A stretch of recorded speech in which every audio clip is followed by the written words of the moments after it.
Hello my dear students, मेरे प्यारे बच्चों, टॉप 100 क्वेश्चन जो देने का प्रॉमिस किया गया था उसका पार्ट 10 लेकर के आए हैं आपके लिए। ये जो क्वेश्चंस जो आज हम लोग डिस्कस करेंगे ये 2026 में पूछा हुआ क्वेश्चन है, राइट। तो मुझे लगा कि टॉप 100 में इसको भी इंक्लूड करना चाहिए। ये 21 को हुआ था आप लोगों का पेपर। तो चलिए मेरे प्यारे बच्चों, इसको डिस्कस करते हैं। और ये क्वेश्चन ऑब्वियसली आप लोग जानते हैं कि आप लोगों के लिए कितना इंपॉर्टेंट रहेगा अप्रैल अटेम्प्ट के लिए, राइट। तो चलिए मेरे प्यारे बच्चों स्टार्ट करते हैं। पहला क्वेश्चन है, if the domain of the function this is in the interval. देखिए कह रहा है कि दिए गए फंक्शन का डोमेन फंक्शन है इस इंटरवल में है तो अल्फा और बीटा। काफी इजी क्वेश्चन हो गया ये। हमको पता है कि हमको डोमेन निकालना है। कॉस इनवर्स एक्स के बारे में हमको पता है, -1 से 1 तक होता है, राइट। उसके इनपुट वैल्यू यानी कि 2x -5 अपॉन में 11 - 3x less than equal to 1 greater than equal to -1। और साइन इनवर्स का भी कुछ यही लॉजिक होता है। 2x² - 3x plus 1 less than equal to 1 greater than equal to -1। अब फिर फर्दर इसको दो पार्ट में हम लोग सॉल्व करेंगे और इसको भी हम लोग दो पार्ट में सॉल्व करेंगे, यानी कि टोटल हमारे पास 4 पार्ट आएगा। चारों का जो कॉमन आंसर होगा वो आपका अल्फा और बीटा की वैल्यू एडजस्ट हो जाएगी, राइट। आइए लेते हैं इसको और एक एक करके सिंप्लीफाई करते हैं।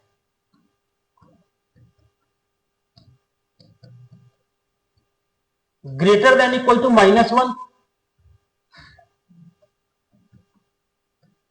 11 - 3x less than equal to 1, right.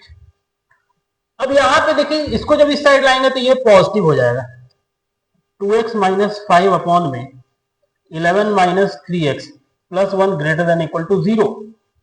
और यहां पे 2x - 5 अपॉन में 11 - 3x minus 1 less than equal to 0। अब इस दोनों का कॉमन रीजन आपको निकालना है, ओके, ठीक है। अब आइए उस पर विचार करते हैं। यहां पे भी दो cases, 2x² - 3x plus 1 greater than equal to -1 and 2x² - 3x plus 1 less than equal to 1। यहां पे 2x² - 3x plus 2 greater than equal to 0। यहां पे 1 तो कैंसिल हो जाएगा, x common, 2x - 3 less than equal to 0। इसको जब आप एनालिसिस कीजिए तो आपको मिलेगा कि अच्छा इसकी जो डिस्क्रिमिनेंट है वो नेगेटिव है, यानी कि x² का कोफिशिएंट पॉजिटिव है, यानी कि x बिलोंग्स टू R है। तो इसको सॉल्व करने की जरूरत पड़ेगी ना, ऑब्वियसली इस तीनों का कॉमन निकालना है। इसको देखिए जरा, नंबर लाइन पे प्लॉट कीजिए आप। 0, 3/2, पॉजिटिव, नेगेटिव, पॉजिटिव, राइट। यानी कि x की वैल्यू आई 0 से लेकर के 3/2 तक। इस दोनों को आपको सॉल्व करना है। जब आप सॉल्व कीजिएगा तो जो तीनों का यानी कि 1, 2 और 3, तीनों का जो कॉमन रीजन आएगा मेरे प्यारे बच्चों वो यही आएगा आपका, x बिलोंग्स टू 0 से लेकर के 3/2 तक, ठीक है। अब जरा बोल रहा है कि ये आपका अल्फा और बीटा को डिनोट कर रहा है, रिप्रेजेंट कर रहा है, राइट। यानी कि ये जो वैल्यू है आपका, ये आपका अल्फा और बीटा को रिप्रेजेंट कर रहा है। कंपेयर करने पे अल्फा की वैल्यू 0 आ गई, बीटा की वैल्यू 3/2 आ गया। क्वेश्चन में पूछा है alpha plus twice of beta 0 plus 2 times 3/2। Final answer आपका सॉल्व करके 3 आता है मेरे प्यारे बच्चों। ये इजी क्वेश्चन था। इसको ये जो भी जिनके भी बच्चों का ये शिफ्ट में पढ़ा था प्लीज कमेंट सेक्शन में जरूर बताएंगे क्या आपसे बना था ये क्वेश्चन, ओके। और इजी था ये क्वेश्चन, डुएबल था। चलिए हम लोग नेक्स्ट क्वेश्चन की ओर प्रोसीड करते हैं।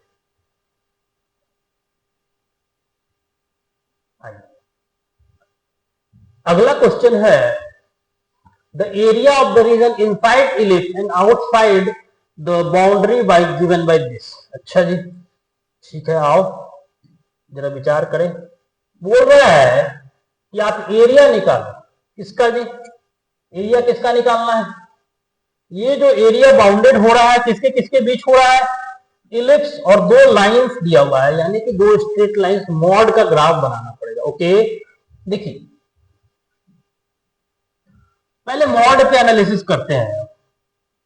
मॉड पे पहला जो है y equal to mod x minus one है मेरे प्यारे बच्चों, ये लिखा हुआ है y plus one equal to mod x, right.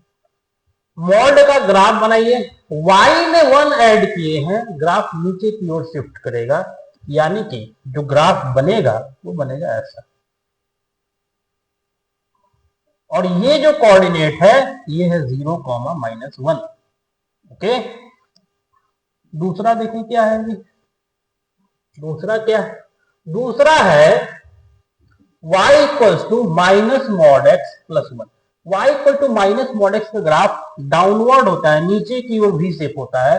अच्छा, y में अब सब्सट्रैक्ट किया, यानी कि y minus one equal to minus mod x है। जहां y में घटाते हैं ग्राफ नीचे की ओर शिफ्ट करता है, आई मीन जब y में घटाते हैं तो ग्राफ ऊपर की ओर शिफ्ट करता है, राइट, एक स्टेप ऊपर हो जाएगा। y में जब ऐड करते हैं ग्राफ नीचे, y में सब्सट्रैक्ट होता है ग्राफ ऊपर, यानी कि 1 यूनिट ऊपर शिफ्ट हो गया। ऑब्वियस सी बात है, पॉइंट ऑफ इंटरसेक्शन तो दोनों का यही होगा, यही वो वैल्यू है। जब आप x इक्वल टू 1 पुट करेंगे दोनों ही लाइन में, तो आपको क्या मिलेगा, y 0 मिलेगा, राइट। यानी कि ये कोऑर्डिनेट 1, 0 है और ये कोऑर्डिनेट -1, 0 है। अब विचार करते हैं हम इलिप्स पे। अब हम किस पे विचार करेंगे मेरे प्यारे बच्चे, अब हम बात करेंगे इलिप्स पे, राइट। अब हम इलिप्स पे बात करते हैं। इलिप्स का इक्वेशन क्या है, x square by 4 y square by 1 equal to 1। A की वैल्यू है 2, बी की वैल्यू है 1। अच्छा, ये कोऑर्डिनेट जो है ये भी है 0, 1, यानी कि ये जो इलिप्स है इस दोनों पॉइंट को टच करके जाएगा, राइट। बात तो सही, कुछ ऐसा इलिप्स बनेगा। अब आपको क्या निकालना है, वो एरिया जो इलिप्स के अंदर में है और दोनों लाइन सेगमेंट का जो बाउंड्री है, जो पॉइंट ऑफ इंटरसेक्शन के बीच में जो कर्व बन रहा है उसके बाहर। यानी कि आप क्या करो, पहले तो आप इस पे विचार करो, अगर हम इलिप्स के एरिया में ये वाला एरिया सब्ट्रैक्ट कर दें तो मेरा आंसर आ जाएगा। मेरे प्यारे बच्चों, इलिप्स का एरिया हम लोग को पता है पाई ए बी होता है, राइट। अच्छा, ये यहाँ पे वैसे तो ये एक स्क्वायर है, ओके नो प्रॉब्लम, हम दो ट्रायंगल में ले लेते हैं। ये और यहां तक का डिस्टेंस हो गया 2 यूनिट और ये हो गया 1 यूनिट, तो ऊपर वाले ट्रायंगल का एरिया हो गया हाफ, बेस हो गया 2, हाइट हो गया 1, यानी कि 1 आया, नीचे वाला का 1 आएगा। तो इसमें आप एक काम करो, 2 से मल्टीप्लाई कर दो, क्या करो, 2 से मल्टीप्लाई कर दो डायरेक्टली, तो इस पूरे का एरिया मिल जाएगा, यानी कि पूरे का एरिया आ गया 2।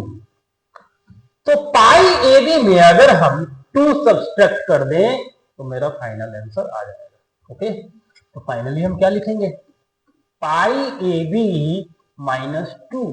अच्छा, सॉल्व कर लेते हैं। ए की वैल्यू 2 है तो 2 तो कॉमन आ गया, बी 1 है, यानी कि मेरे प्यारे बच्चों first option is the correct.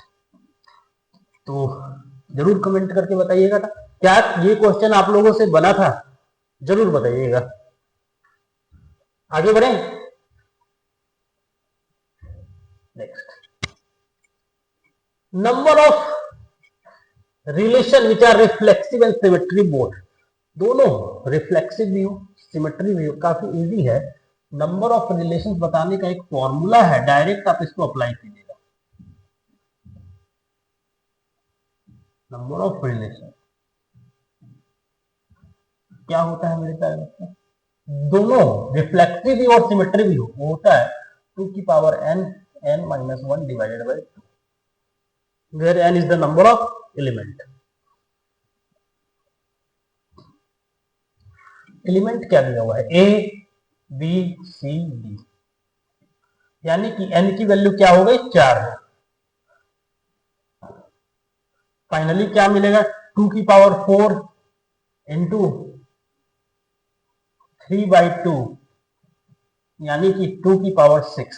तो मेरे प्यारे बच्चों ये तो काफी इजी क्वेश्चन था। अगर आपको ये फॉर्मूला पता है तो हम वैसे बेसिक सा बात आपको बता देते हैं। रिफ्लेक्सिव क्या होता है, जिसमें डबलेट्स हो, यानी कि ए ए, बी बी, सी सी, डी डी, और सिमेट्री होता है कि अगर ए बी है तो बी ए भी हो, ए बी है तो बी ए भी हो, ए बी है बी ए भी चाहिए, ए सी है तो सी ए भी चाहिए। इस प्रकार से आप इसको लिखो। फाइनली जब आप नंबर ऑफ रिलेशंस कैलकुलेट करेंगे तो यही आएगा 2 की पावर 6। 2 की पावर 6 होता है मेरे प्यारे बच्चों 64। ओके, तो फाइनली इसका सॉल्यूशन क्या आएगा, 64 आएगा। ओके, चले आगे अगले क्वेश्चन की ओर। Next question, let a point A lies between parallel lines L1 and L2 such that the distance from L1 and L2 are 6 and 3 unit। Okay, मेरे प्यारे बच्चों बोल रहा है कि दो पैरेलल लाइन है। कौन कौन सा, एक है आपका L1 और दूसरा है आपका L2। दोनों पैरेलल लाइन के बीच में कहीं पे भी एक पॉइंट है इस तरीके से कि L1 से वो 6 यूनिट पे, L1 से ये क्या है 6 यूनिट पे है और L2 से ये 3 यूनिट पे है और इस पॉइंट का नाम है ए। ठीक है, okay. Where find the area of ABC, equilateral triangle बन रहा है एक, where B and C lies on L1 and L2। Okay, L1 पे B है, L2 पे C है और इक्विलैटरल ट्रायंगल चाहिए। L1 पे B है, L2 पे C है और इक्विलैटरल ट्रायंगल चाहिए। ठीक है, बोल रहा है इसका एरिया बताओ। अगर इक्विलैटरल ट्रायंगल का साइड ए है तो एरिया होता है √3/4 साइड स्क्वायर। यानी कि मेरा मोटिव है कि हम क्या कैलकुलेट करें, ए कैलकुलेट करें। आइए, एक बड़ा इंटरेस्टिंग सा चीज यहां पे दिख रहा है, डिस्टेंस बिटवीन पैरेलल लाइंस 9 हो गया। यानी कि इस पॉइंट से अगर हम यहाँ पे परपेंडिकुलर ड्रॉप करें तो इस पूरे का जो लेंथ है वो 9 यूनिट होगा। ओके ओके, और ये एंगल क्या है 60 डिग्री है। ये एंगल को अगर हम थीटा ले लें और यहां से भी एक परपेंडिकुलर ड्रॉप करें तो इतना लेंथ आपका 3। अब जरा हम विचार करते हैं, देखिए इस वाले ट्रायंगल पे देखिएगा, जरा कमाल का चीज है। इस वाले ट्रायंगल पे जरा देखिएगा, गौर फरमाइएगा यार। इस वाले ट्रायंगल में ये पता है, ये निकालना है तो कहीं ना कहीं साइन थीटा लेना होगा। साइन थीटा की वैल्यू क्या आएगी मेरे प्यारे, P/H होता है।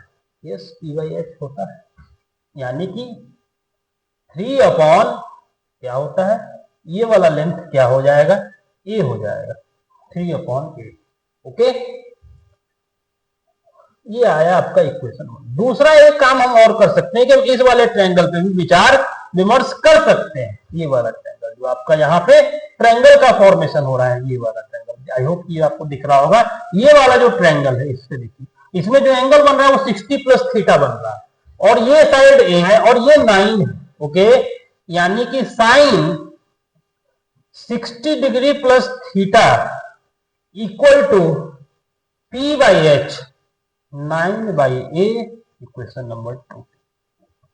इस दोनों को जब आप सॉल्व करेंगे तो आपको ए मिल जाएगा, क्योंकि साइन थीटा की वैल्यू आपको पता है।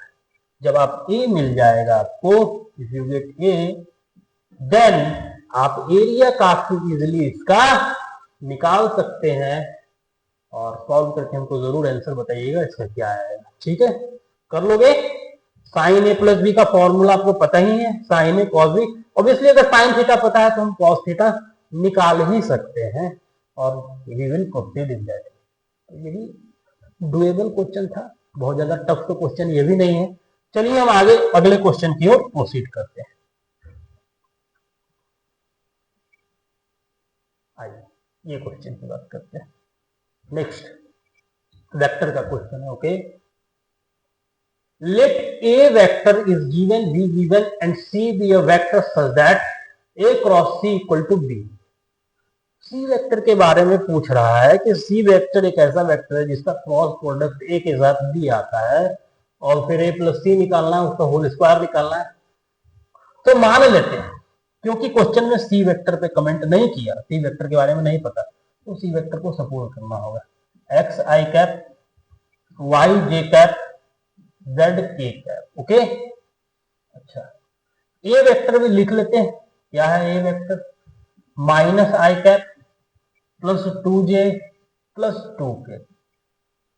ठीक है जी। बी वेक्टर क्या है? 8i plus 7j minus 3k। Okay, आइए अब हम क्या कर रहे हैं, ए क्रॉस सी ले रहे हैं। ए क्रॉस सी कैसे लेंगे, हमको पता है क्रॉस प्रोडक्ट में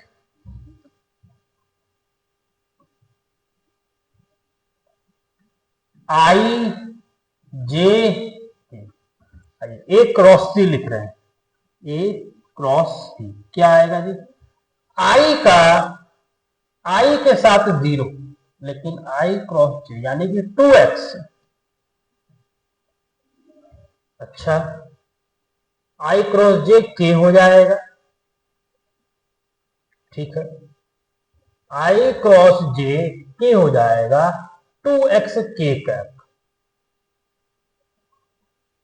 और आई क्रॉस के माइनस जे हो जाएगा तो 2x के कैप।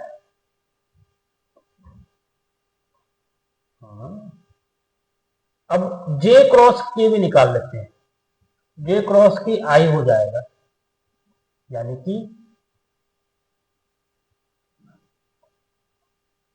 ये काम करते हैं, पहले हम लोग के कैप का पूरा कैलकुलेशन करते हैं मेरे प्यारे बच्चों, नहीं तो दो दो बार हमको करना पड़ेगा।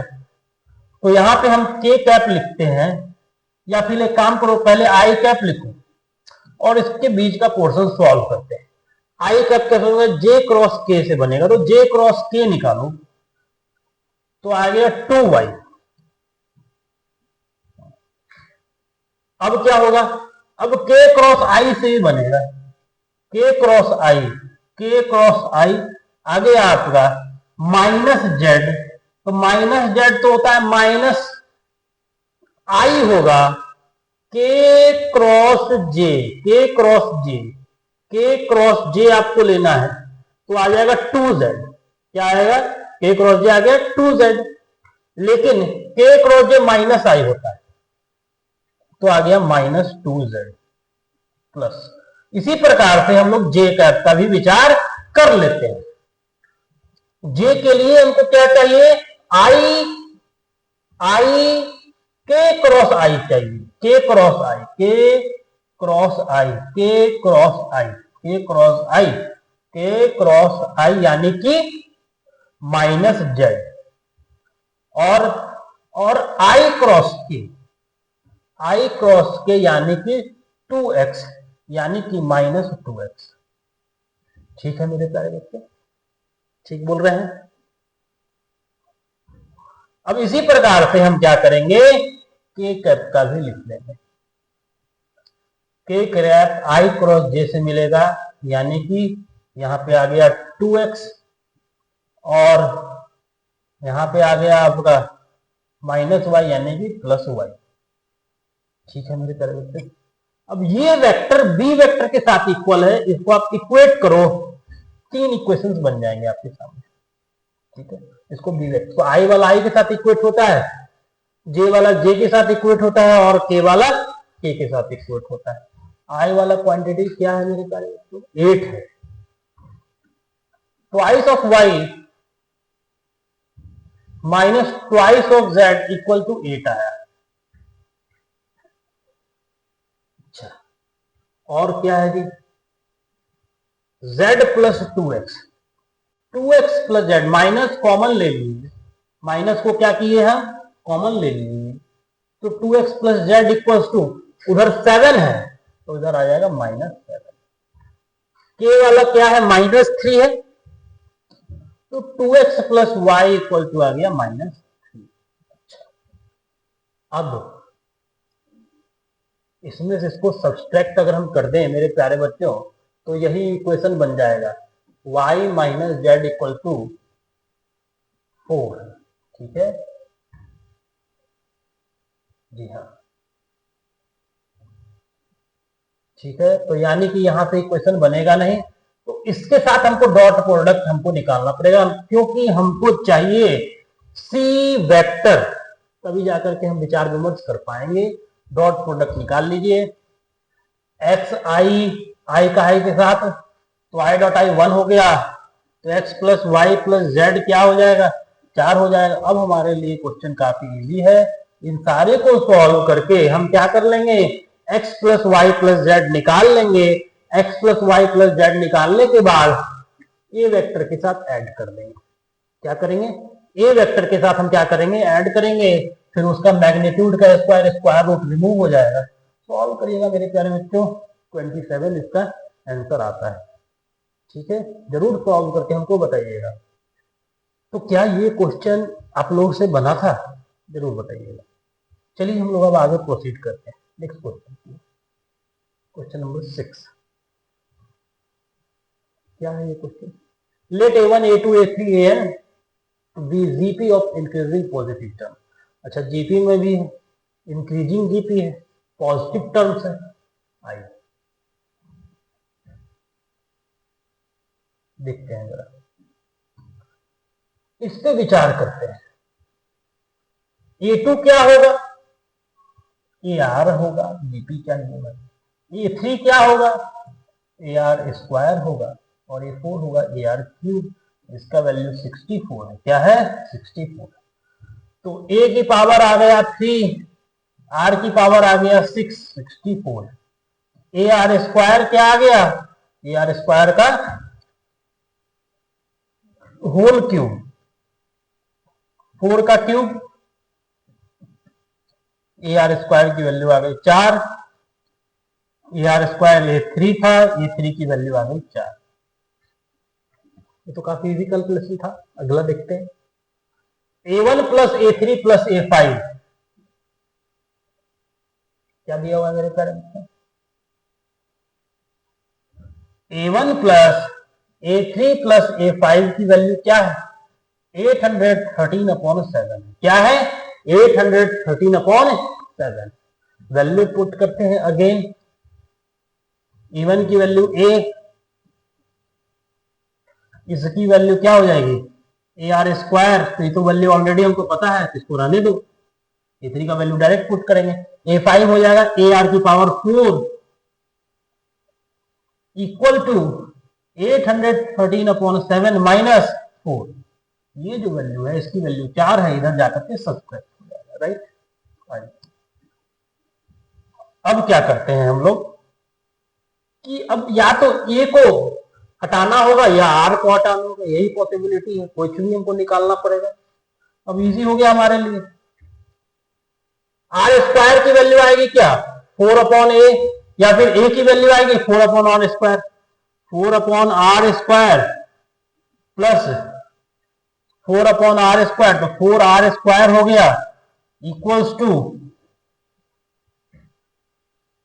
813 माइनस 28/7। अब इसको सॉल्व करके आप काफी इजीली इसको सॉल्व करके मेरे प्यारे बच्चों आर स्क्वायर की वैल्यू निकाल सकते हैं। सही बात है, इसको सॉल्व करके आर स्क्वायर तो निकाल ही सकते हैं हम लोग। राइट, हाँ। और फिर हमसे क्वेश्चन में क्या पूछा है, अब हमको पता है ए भी पता चल जाएगा, अगर आर स्क्वायर पता चल गया तो ए भी पता चल गया, तो अब कुछ भी पूछे हम इजिली निकाल देंगे। क्वेश्चन में वैसे क्या पूछा है, a3 plus a5 plus a7, यानी कि A R square plus A R 4 plus A R 6, इस सब में से ए आर स्क्वायर कॉमन ले लीजिए, 1 plus r square plus r की पावर 3, ऐसा है कुछ, आर की पावर 4, ओके। मल्टीप्लीकेशन में पावर ऐड हो जाता है, राइट। आर स्क्वायर ऑलरेडी हमको पता है 4 है, आर स्क्वायर का वैल्यू पता ही है, आपको निकाल ही लोगे, तो उसका स्क्वायर पूछा है, सॉल्व कर लीजिएगा। सॉल्व करके आंसर हमको जरूर बताइएगा। ये भी डुएबल क्वेश्चन था, इस क्वेश्चन को भी हम लोग काफी इजीली कर सकते थे। चलिए प्रोसीड करते हैं अगले क्वेश्चन की ओर। यस, ये क्वेश्चन देखो जरा, इस क्वेश्चन को एक बार।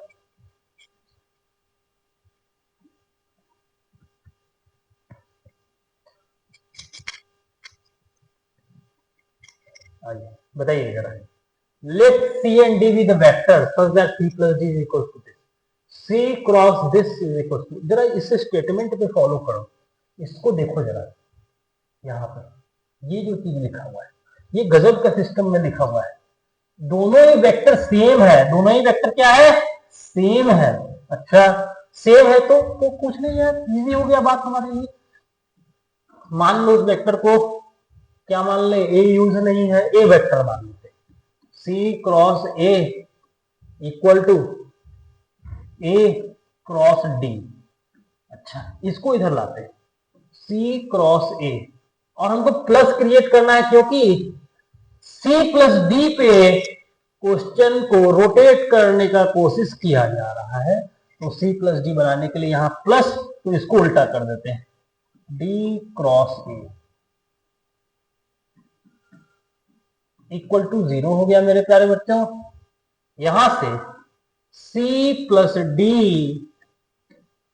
क्रॉस ए इक्वल टू 0, यहां से काफी सुंदर रिजल्ट हमको मिल रहा है। C प्लस डी एक ऐसा वेक्टर है जो ए वेक्टर के साथ पैरेलल हो गया, दोनों का क्रॉस प्रोडक्ट 0, यानी कि दिस इंप्लाइज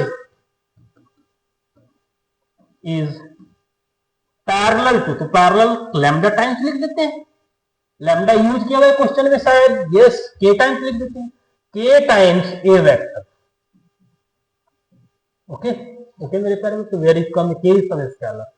अब क्या बोल रहा है, तो ए वेक्टर हम किसको लिए थे, इसको लिए थे, यानी कि सी प्लस डी वेक्टर के टाइम्स ए वेक्टर क्या है, 2i plus 3j plus 4k के साथ इक्वल है, राइट।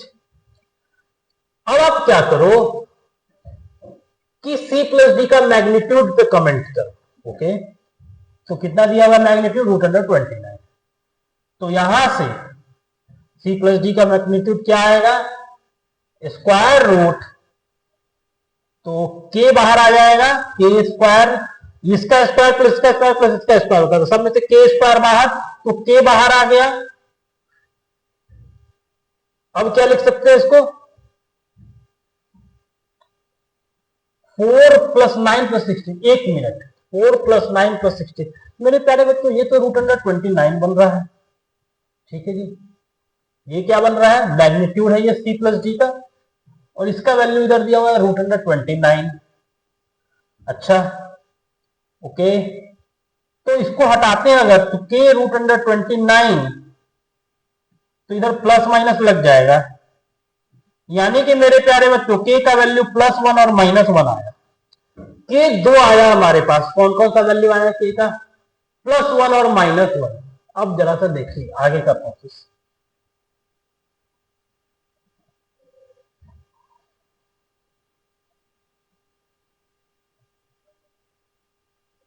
k का वैल्यू +1 और -1 आया, यानी कि C प्लस डी हमारे पास दो वेक्टर बनेगा, एक +1 लेकर के, एक -1 लेकर के।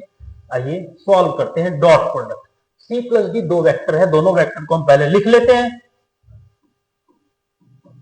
एक बार +1 लेकर के, यानी कि 2i plus 3j plus 4k, और माइनस लेकर के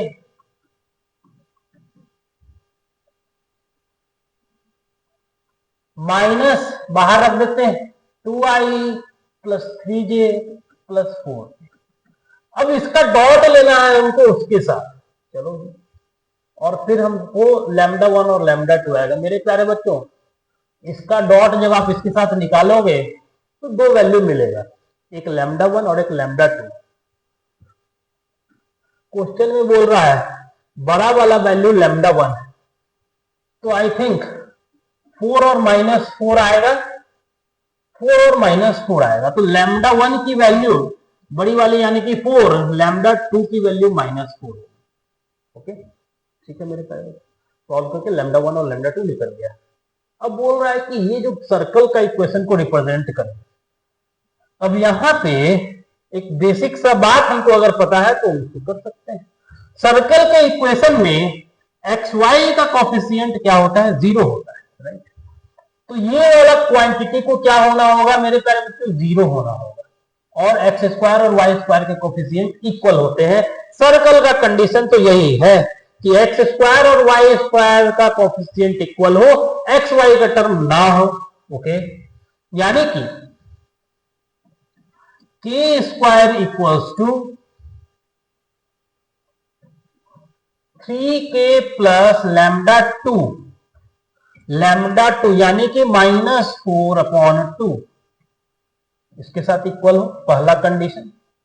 दूसरा कंडीशन है k square -5k plus lambda 1 plus 4 equal to 0, और आपको के का वैल्यू पूछा था इसमें। ओके, के का वो वैल्यू जो इसको और इस दोनों को सेटिस्फाई करो। इसको जब सॉल्व करेंगे तो -4 और -1 यानी कि 4 और 1 मिलेगा। ठीक है जी, अब इसको जिसमें डाल करके चेक कर लेते हैं। तो मेरे प्यारे बच्चों यहां पे आ गया -2 यानी कि 3k -2 यानी कि के का वैल्यू जब 1 रखेंगे, ये आपका इक्वेशन 2 है। तो जब दोनों को सॉल्व कर रहे हैं तो हमको दिख रहा है कि के का वैल्यू 1 पे दोनों सेटिस्फाइड हो रहा है, के इक्वल टू 1। कैसे पता, इसको सॉल्व किया, इसको डाल करके इसमें चेक किया तो के की वैल्यू 1 आएगी। ये भी क्वेश्चन करने योग्य था, थोड़ा सा ठीक है लेंदी, उतना ज्यादा भी लेंदी नहीं है। लेंदी तो पूछता है क्वेश्चन, हम मानते हैं इस बात को, लेकिन ये उतना लेंदी नहीं है। चलिए आगे प्रोसीड करते हैं। Yes, question number 8, let y be the solution of the curve y equal to y differential equation। जरा डिफरेंशियल इक्वेशन को देखो, जरा लिखते हैं इसको। 1 plus x square d y plus y minus tan inverse x dx equal to 0, right. ठीक है, अच्छा जरा उसको सिंप्लीफाई करते हैं, हम dy बाई dx के फॉर्म में लिखना चाहते हैं। आ जाओ आ जाओ, dy अपॉन में dx। अच्छा, ये उधर गया माइनस हो गया, ठीक है, माइनस हो गया, dx इधर आया, क्या बचा, tan inverse x minus y upon में 1 प्लस एक्स स्क्वायर। ठीक है, अब y वाला क्वांटिटी इस साइड, यानी कि dy upon dx plus y upon 1 plus x square equals to tan inverse x upon 1 plus x square. ये आया। ये मेरे प्यारे बच्चों लीनियर डिफरेंशियल इक्वेशन है, linear differential equation, right. Linear differential equation के लिए हमको किस किस चीज की रिक्वायरमेंट होती है, पहला है p, तो y के साथ जो टर्म अटैच है, p की वैल्यू हो गई 1 upon 1 plus x square. q का वैल्यू क्या होगा, q का वैल्यू क्या होगा, q का वैल्यू होगा tan inverse x upon 1 plus x square, right. ठीक है, P हो गया, Q हो गया। अब मेरे को IF चाहिए। IF होता है integration of e to the power integration of P dx, और फाइनल आंसर होता है y into IF equal to integration of QIF। ठीक है मेरे प्यारे बच्चों, तो ये करने योग्य क्वेश्चन है ये भी। अब आपके पास सारा चीज अवेलेबल है, सिंप्लीफाई कर लो, हो गया। ठीक है, कांस्टेंट वगैरह को रिमूव करने के लिए यहाँ कंडीशन लिख ही दिया है, सॉल्व कीजिएगा। आई थिंक, मेरे को लगता है कि इसका आंसर ये आएगा, ये आंसर आएगा इसका। एक बार जरूर आप हमको वेरीफाई करके बताइएगा, सॉल्व करके। डुएबल क्वेश्चन था ये भी, सारा उसी फॉर्मेट में। tan इनवर्स का डेरिवेटिव भी अवेलेबल है, जब यहाँ पे हम जाएंगे सॉल्व करने के लिए तो ये तो काफी इजी सॉल्व हो जाएगा। यहाँ तो tan इनवर्स x ही मिलना है, e to the power tan inverse x आ गया, tan इनवर्स को t मानेंगे, e to the power t बनेगा, यानी कि y इंटू आई एफ, तो y into e to the power tan inverse x integration of q और आई F. तो जब आप tan इनवर्स को t मानेंगे तो t into e to the power t बन जाएगा, dt बन जाएगा, हो गया। डेरिवेटिव सारा कुछ अवेलेबल है, वापस से t पुट कर दो, सॉल्व कर दो, हो गया इजी। 1 आएगा इसका, एक बार आप चेक करके जरूर उनको बताइएगा। हम लोग आगे प्रोसीड करते हैं। Question number 9, yes,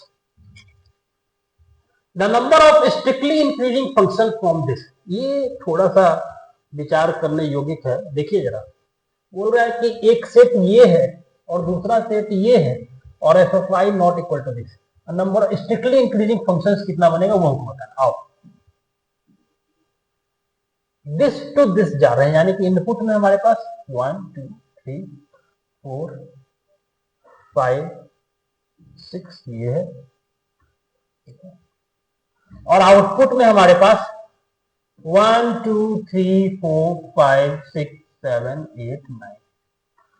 increasing function के लिए हम लोगों को पता है एक तरीका तो डेरिवेटिव है, dy by D x greater than 0 होता है। एक और तरीका है कि किसी भी इनपुट वैल्यूज पे उसका जो भी आउटपुट आ रहा है वो उससे पहले वाले से ज्यादा हो और आगे वाले से कम हो।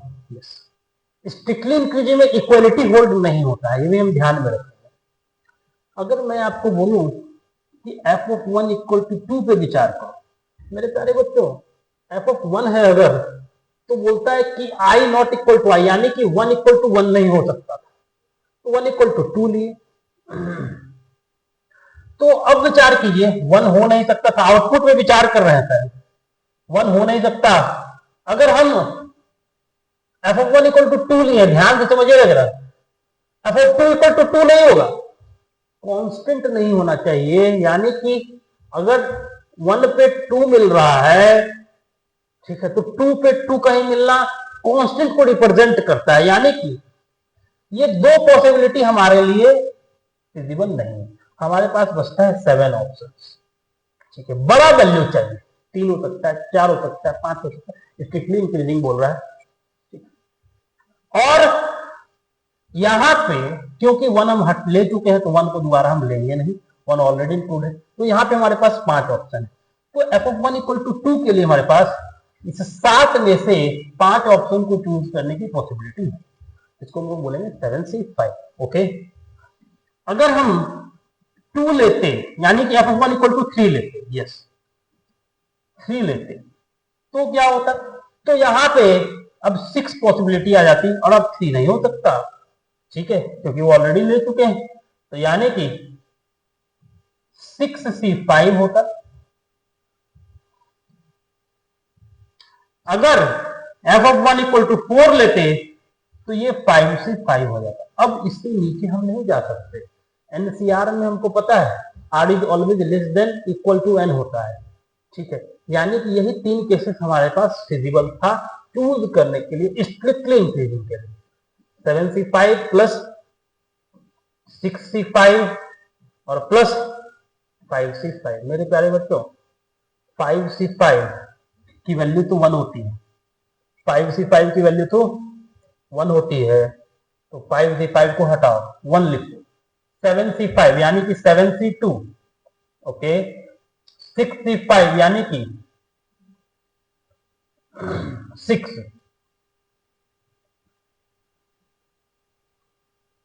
यस, और यहां पे आ गया 1, यानी कि दोनों को जोड़ करके मिल गया 7। अच्छा, अब इसको सॉल्व कर लेते हैं।